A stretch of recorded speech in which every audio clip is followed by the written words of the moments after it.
Hi there, Jordan from Planning Solo. I thought I'd record a quick video just outlining the basics of the structure that we use for our clients when managing their money. There's a lot of detail underneath the surface here, but this diagram does a really good job of capturing the basics. So essentially, we want all of our clients' net income to be landing in their need account, and 60% of that money should then be going towards your regular daily living expenses. So it's things like rent or a mortgage, transport costs, groceries, food, insurances, and basic educational expenses as well. It also includes personal debt repayment, so minimum credit card repayments, personal loan, car loan repayments, things like that. Should only be ideally, and this isn't the case for everybody, we know it can be quite a work to get to this point, but the aspiration should be to have that making up no more than 60% of your net income each month, or pay cycle.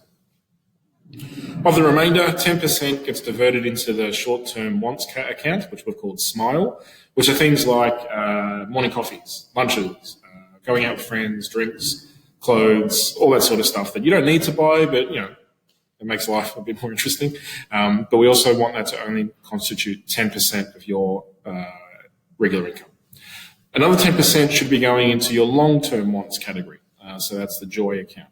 These are things like saving up for a trip, saving up for maybe buying a car, things like a wedding, large expenses that are going to bring a great deal of happiness and satisfaction to your life, and also things that have commonly been paid for in the past using things like a credit card, a personal loan, tax refund, bonuses, those kind of things.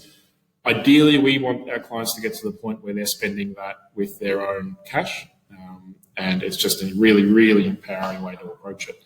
The fourth account is what we call the safety account.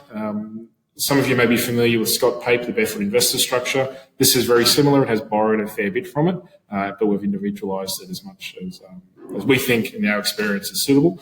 But the safety account is his fire extinguisher amount. So it's the amount of 20% of your net income that you can divert towards taking care of emergencies as they arise, and also in terms of building your personal security.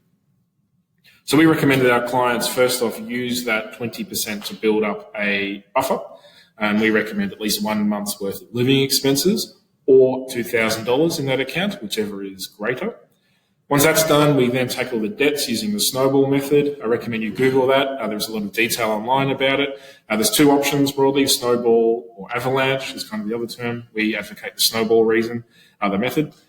Once you've either eliminated half of the debts by volume, so if you had $30,000 of debt, you've paid down at least $15,000, or 50% of the debt by count. So you had 5 debts, but you've paid down 4 debts and you paid down 2.